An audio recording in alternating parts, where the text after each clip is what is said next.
So, discuss lang natin madali ang Bernoulli's principle. So, ito yung formula. Energy at point 1 is equal to energy at point 2. So, sa left side, meron tayong elevation head, pressure head, and velocity head. Elevation head, pressure head, velocity head din sa right side. So, pag sinabing elevation head, ang ating pinapansin dito is yung actual elevation ng water level. So, for example, at this point, kunwari ito yung reference point natin, ang elevation head dito sa open tank na to is ito mismo. Ito mismo yung elevation head natin. Kasi, ito yung water level natin. Pagdating naman dito, so from reference point up to level ng water. Same din dito sa iba. Yun na yung elevation head natin. Then after elevation head, dyan na pupasok yung pressure head. So, sa case ng parts na open sa atmosphere, katulad neto and eto, yung pressure head natin dito is ginagawang 0. Okay? Then, additional pa tayo. Di ba pag dito, hindi naman gumagalaw yung tubig.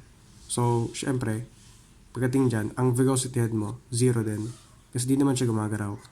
Pero pagdating dito sa paglabas ng nozzle, di ba sabi natin, pag exposed na sa hangin, ang pressure head niya is 0. Pero sa case neto, hindi 0 ang velocity head. Kasi gumagalaw pa yung water. So since meron pa siyang velocity, meron value ang velocity head. So yan lang yung ibang guides natin. So start tayo dito. So sabi natin, pag expose sa hangin, treat na lang natin siya as 0 pressure head. And 0 din ang velocity head since ito hindi gumagalaw. So meron lang tayo dito is elevation head. So ito yung reference point natin. May sabihin, at this point, Z1 na ang may value, ito 0, ito 0.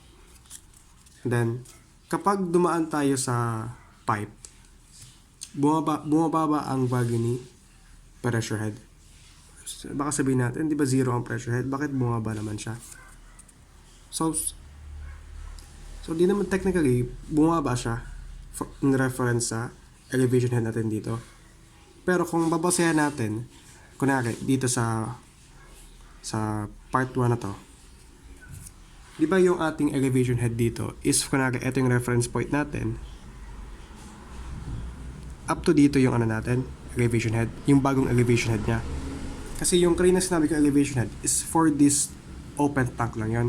For this first pipe natin, ang kanyang elevation head is from reference point natin up to dito sa water level natin. Yan yung elevation head niya. So kung makikita natin, yung ating pressure head is above the elevation head. So zoom natin para mas makita natin. Again, from reference point up to dito sa water level na to, elevation head yan.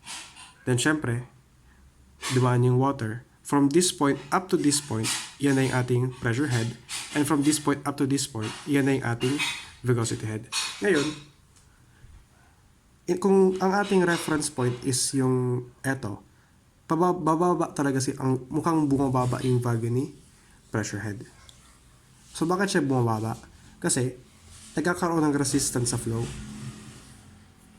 So dito sa pipe natin, kapag dumadaan ng water sa pipe, may mga resistance na ino-offer sa pipe, such as friction. Kaya bumababa ang value ni pressure head. So, ang ano naman, ang velocity head, always parallel siya sa movement ni pressure head. So, kaya, pag dumaan naman tayo sa pump, ang pump, di ba ang water pump, pag may water pump ka, pinapalakas mo yung flow. So, nangyayari dito, pag mababa ang pressure head mo, dumaan ka sa pump, tataas siya talaga, mag-spike up siya. Kasabay na rin dyan yung velocity head. Then, syempre, after mo sa pump, dumaan sa pump, balik naman tayo sa pipe, syempre, bababa na naman siya ulit. Nag-offer ng resistance si pipe sa flow. So, bababa na naman siya. Pagdating dito, nagkaroon ng change sa size ng pipe. Mas lumiit siya pagdating sa pipe 3. So, ang idea lang dyan, since mas lumiit yung pipe natin, mas nagkaroon ng resistance sa flow. Kasi mas maliit nga yung pipe, mas mahirap dumagoy. Kaya yung ating pressure head, bumaba din. Diba? Biglang bumaba siya. Pababa na siya, biglang bagsak siya ng konti. Tapos patuloy naman yung kanyang pagbaba. Then, bumaba na naman siya kasi may valve. Ano ba ang purpose ng valve? So, yung valve, parang isipin natin, parang siyang gripo. So, di ba, pag may gripo, another resistance. So, kaya babagsak na naman siya ulit. Then, pipe na naman ulit, kaya pababa na naman siya. Ngayon, since lumaki yung pipe natin papuntang pipe 5, mas lumuwag yung daanan niya, less resistance. So, tataas siya ng slight. Then, parang flow na siya ulit dito, bababa na naman siya kasi, syempre, may friction. Then, pag turbine naman, ang purpose ng turbine is, diba pag may turbine, yung water, para kang ditong may... Ang turbine kasi, parang yung water, ginagamit mo yung water para makaproduce ng energy. So, kumbaga, another resistance na naman to, kaya bababa talaga yung bagay ni pressure head.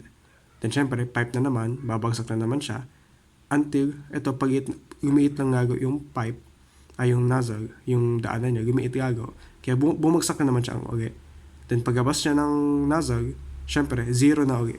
Zero na ang value ni pressure head. Since, nakagabas na siya sa container.